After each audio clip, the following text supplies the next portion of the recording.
Selamat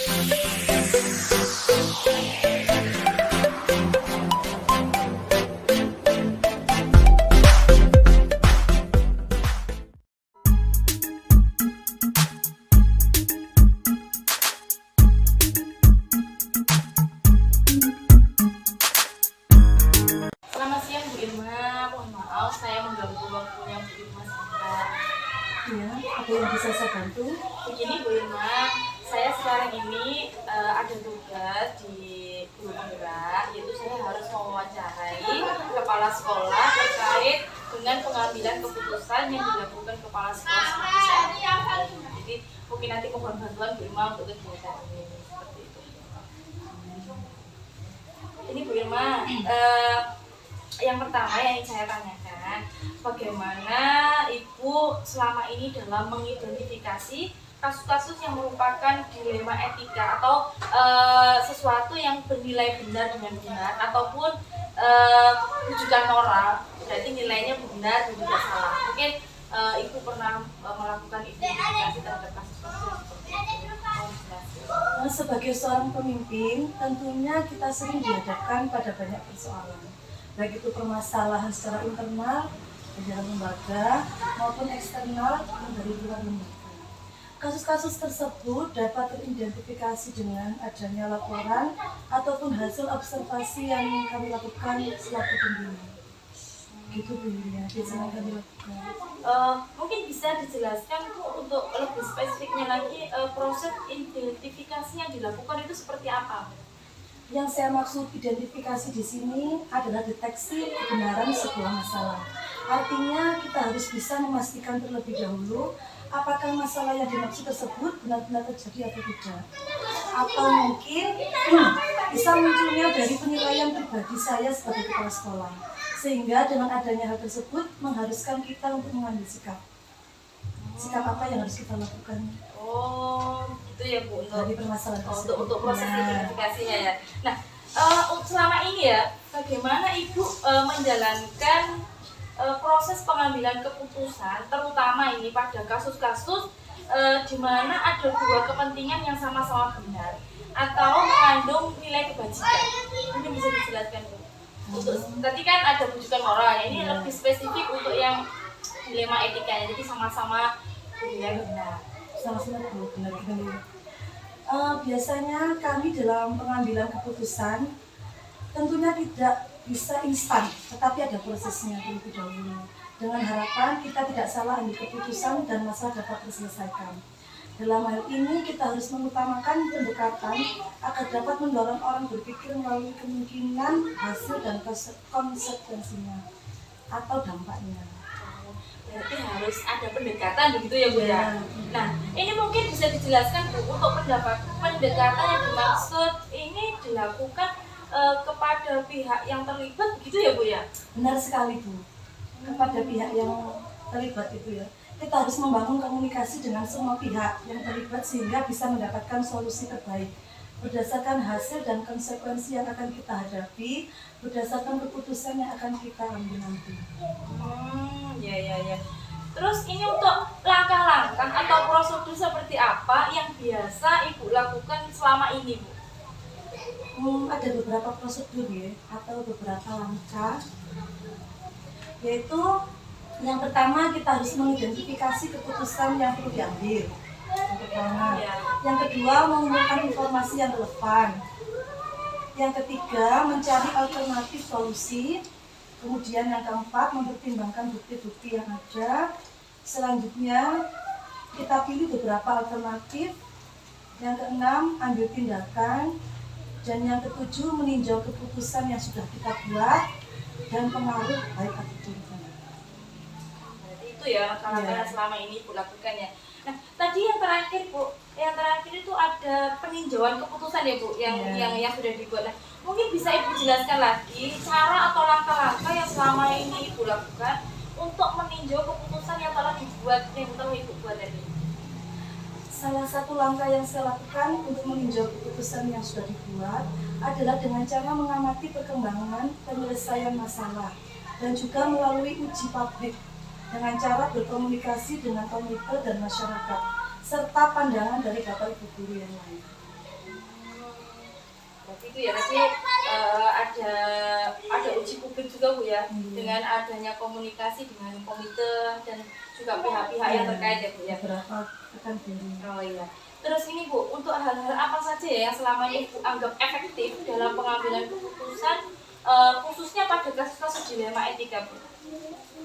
Untuk kasus yang berhubungan dengan dilema etika, hal-hal yang paling efektif untuk dilakukan adalah dengan melakukan pendekatan persuasif. Itu dengan pendekatan persuasif.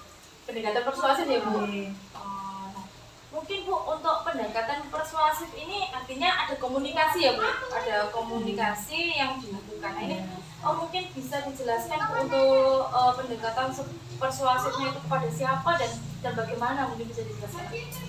Pendekatan persuasif ini dilakukan dengan perorangan jika masalahnya terjadi pada individu atau personal, dan bisa juga dilakukan dengan komite atau wali murid serta warga sekolah jika masalah yang terjadi menyangkut kelembagaan. Oh, berarti pendekatan ini tergantung pada siapa yang terlibat ya Bu dalam permasalahan individu atau mungkin kelompok gitu ya. Gitu. Nah, ini Bu, untuk hal-hal apa saja yang selama ini menurut Ibu merupakan tantangan dalam pengambilan keputusan pada kasus-kasus dilema etika? Mungkin ada tantangan-tantangan yang Ibu rasakan selama ini. Yang menjadi tantangan adalah bagaimana cara kita membawa masalah atau kasus tersebut ke dalam sebuah skema atau rekaman penyelesaian yang nantinya kita gunakan sehingga masalah tersebut dapat diselesaikan dan tidak berkembang kepada masalah lain. Berarti lebih fokus terhadap cara-cara penyelesaiannya yang diharapkan nanti jangan sampai itu melebar itu menjadi masalah baru begitu Bu ya. Nah, apakah Ibu memiliki sebuah tata cara atau jadwal tertentu nih dalam sebuah penyelesaian kasus dilema etika? Apakah Ibu langsung menyelesaikan pada tempat dan waktu itu terjadi, atau memiliki jadwal atau prosedur tertentu mungkin Bu? Kalau jadwal tidak ada, karena dalam pelaksanaannya kita fleksibel, tetap mempertimbangkan situasi dan kondisi. Berarti fleksibel ya, nggak punya mungkin jadwal tersendiri dalam penyelesaian. Atau lebih baik itu pada waktu ada masalah itu secepatnya diselesaikan. Ya. Nah, Bu, ini adakah seseorang atau faktor-faktor apa saja selama ini mempermudah atau membantu Ibu dalam proses pengambilan keputusan pada kasus-kasus dilema etika? Mungkin seseorang ataupun mungkin ada faktor lain yang membantu Ibu dalam penyelesaian? Ya tentunya ada, yaitu banyak pihak yang membantu, terutama adalah guru-guru senior, mereka yang terkadang kita ajak diskusi. Banyak sekali memberikan masukan-masukan. Berarti dalam proses pengambilan keputusan Ibu juga melibatkan dari rekan-rekan guru yang lain dalam pengambilan keputusan. Dari semua hal yang telah disampaikan, pembelajaran apa yang dapat Ibu petik dari pengalaman Ibu dalam pengambilan keputusan dilema etika ini? Dalam hal ini, pelajaran yang dapat saya petik adalah dengan adanya tantangan dan resiko dalam sebuah masalah yang harus kita pecahkan, disitulah kita bisa belajar mendewasakan diri melalui pola pikir yang positif dan lebih bijaksana lagi. Seperti itu ya. Terima kasih loh Bu, ini sudah bersedia untuk menjawab pertanyaan-pertanyaan dari saya.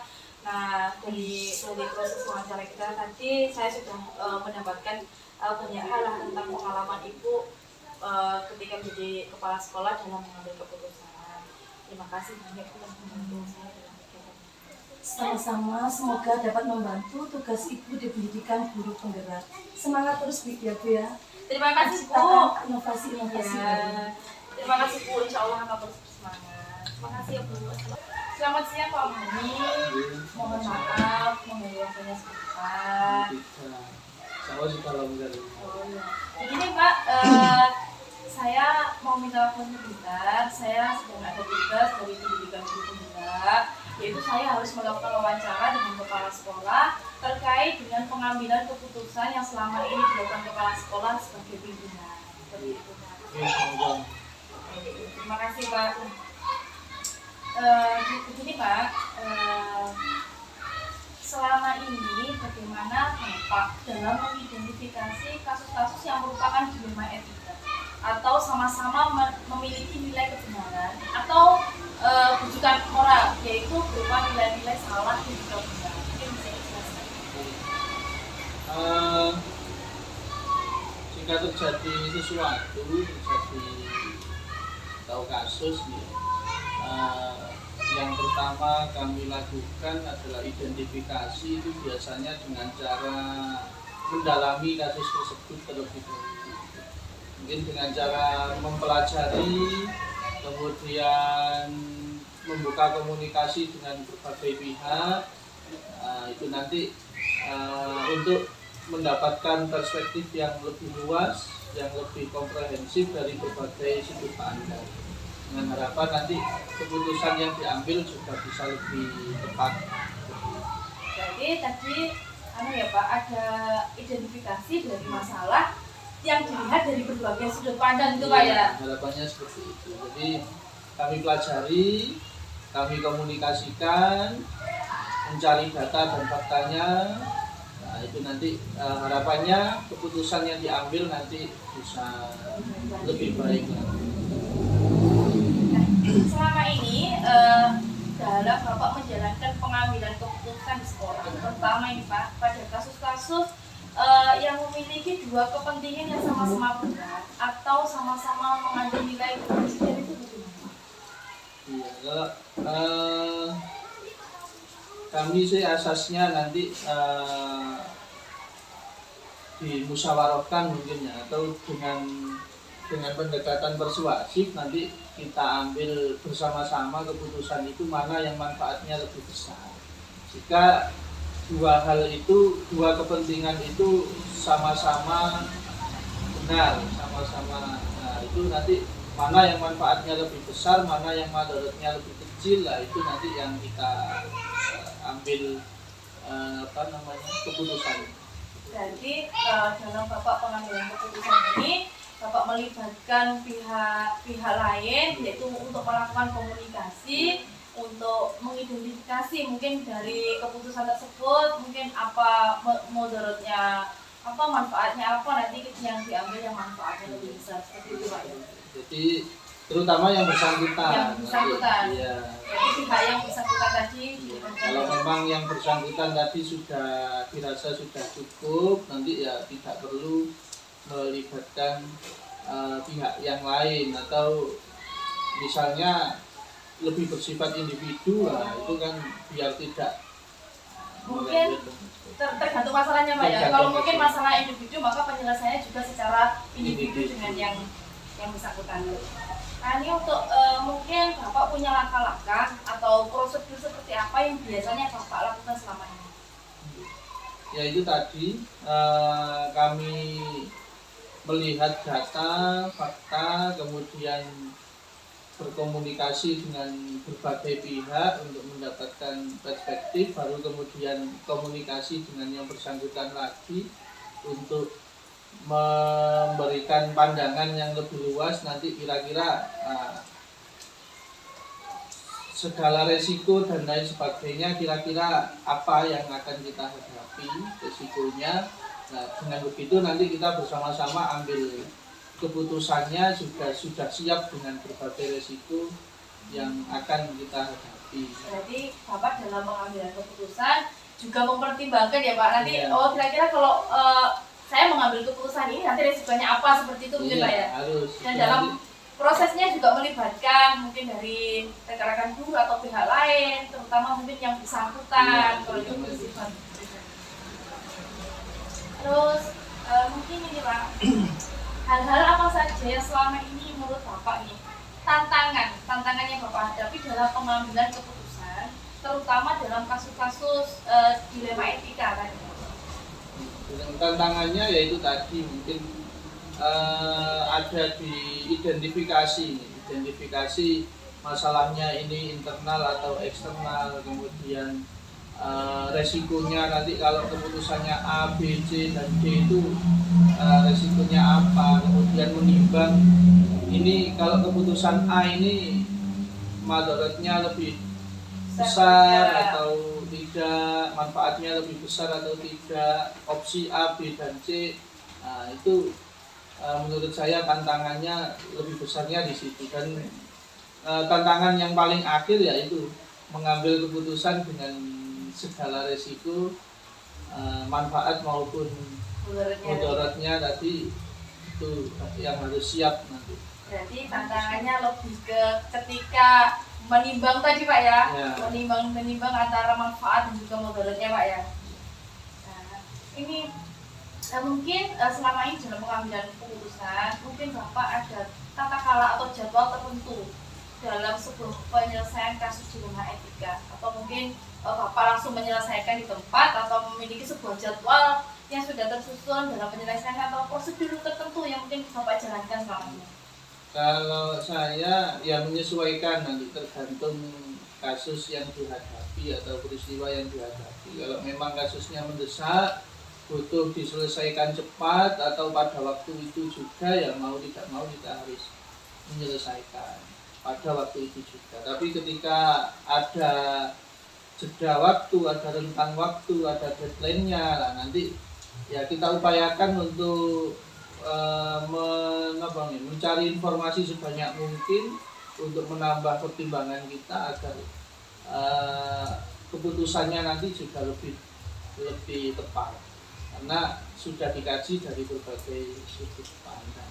Kalau tahapannya ya insya Allah sama. Cuman waktunya mungkin Pak ya. Kalau permasalahan itu mendesak harus kita selesaikan saat ini juga, ya langsung action di situ. Kalau memang ada mungkin jadwalnya, deadline yang agak panjang, kita upayakan untuk melakukan identifikasi seperti itu. Identifikasi yang lebih mendalam, harapannya mungkin hasilnya akan lebih tepat untuk keputusannya.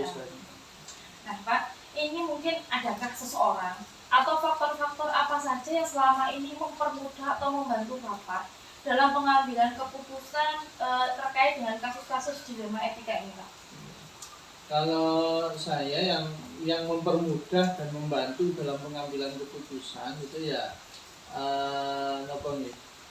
dengan cara melibatkan atau keterlibatan dari teman-teman, dari rekan-rekan guru, kemudian yang bersangkutan bisa istilahnya bisa mudah diajak komunikasi, itu nanti juga akan mempermudah proses pengambilan keputusan. Jadi terutama yang paling pokok adalah yang bersangkutan ini kooperatif atau mudah berkomunikasi, kemudian nanti rekan-rekan guru atau pihak-pihak terkait nanti terlibat dalam memberikan informasi, data, fakta, masukan dan lain sebagainya. Ini nanti akan sangat mempermudah, dan semuanya kita upayakan untuk di akhir nanti kita upayakan untuk mengambil keputusannya juga bersama-sama, dan nanti semuanya bisa menerima keputusan tersebut. Mungkin agar tidak ada pikiran yang lain atau kecurigaan mungkin Pak ya, kalau melibatkan mungkin semua rekan guru, mungkin kan dari keputusan diambil tidak ada kecurigaan, mungkin ternyata Bapak Kepala Sekolah lebih condong ke yang ini, ke yang itu, meminimalisir kecurigaan. Di belakang itu nggak ada rasa gitu. Iya. Nah Pak, mungkin ada pihak lain, mungkin selama ini sebagai panutan panjenengan dalam mengambil keputusan. Misalkan ada orang yang menjadi panutan, kemungkinan kalau orang ini ada masalah ini, mungkin beliaunya akan memiliki keputusan yang seperti ini. Mungkin ada panutan atau mungkin sebagai angan-angan idola, sebagai panutan panjenengan mungkin ada. Kalau itu ada ya, jadi karena kami juga bergaul dengan banyak guru, dengan banyak teman, ya situ sedikit banyak akan mewarnai kita dalam pengambilan keputusan. Jadi atau dengan kepala sekolah kita sebelumnya, itu kan sedikit banyak akan mempengaruhi gaya kita nanti untuk mengambil keputusan. Jadi kalau nyontoh yang A nanti dampaknya apa, risikonya apa. Sebagai itu ya Pak, literasi panjenengan dalam mengambil keputusan tadi, bahan pertimbangan. Mungkin Pak, ini mungkin Pak pernah melakukan peninjauan terhadap keputusan yang dibuat itu. Jadi setelah mungkin ada keputusan, ada amar keputusan ini seperti ini, terus mungkin Bapak melakukan peninjauan ulang sehingga keputusan yang mungkin dirasa lebih baik gitu loh Pak. Mungkin pernah. Untuk peninjauan ya harus nanti setiap keputusan yang diambil harus terus kita tinjau ya.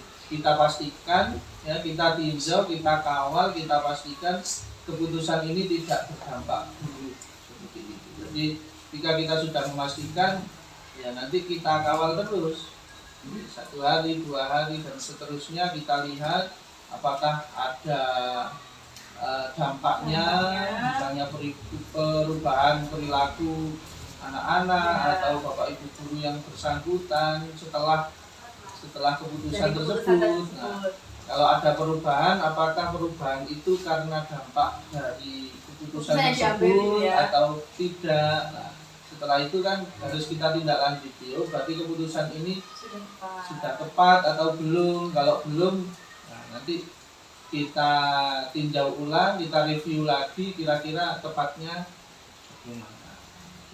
Harus kita tinjau ulang, kita review, kita kawal terus, kita pastikan kalau tidak berdampak buruk. Nah, Pak, mungkin dari semua hal yang telah disampaikan tadi, mungkin ada pembelajaran apa yang dapat Bapak petik dari pengalaman Bapak mengambil keputusan, terutama dalam dilema etika ini?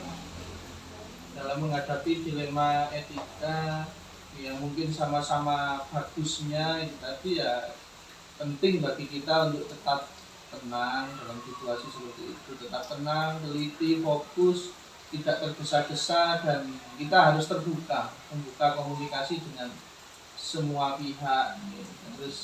Harus itu tadi terbuka dengan semua pihak, membuka komunikasi, mendengarkan banyak masukan dari berbagai pihak dan tidak sungkan, tidak malu untuk mengakomodir masukan dari rekan-rekan guru yang memang mungkin lebih baik dan lebih tepat. Jadi itu insya Allah nanti semua hal itu akan mempermudah kita dalam mengambil keputusan.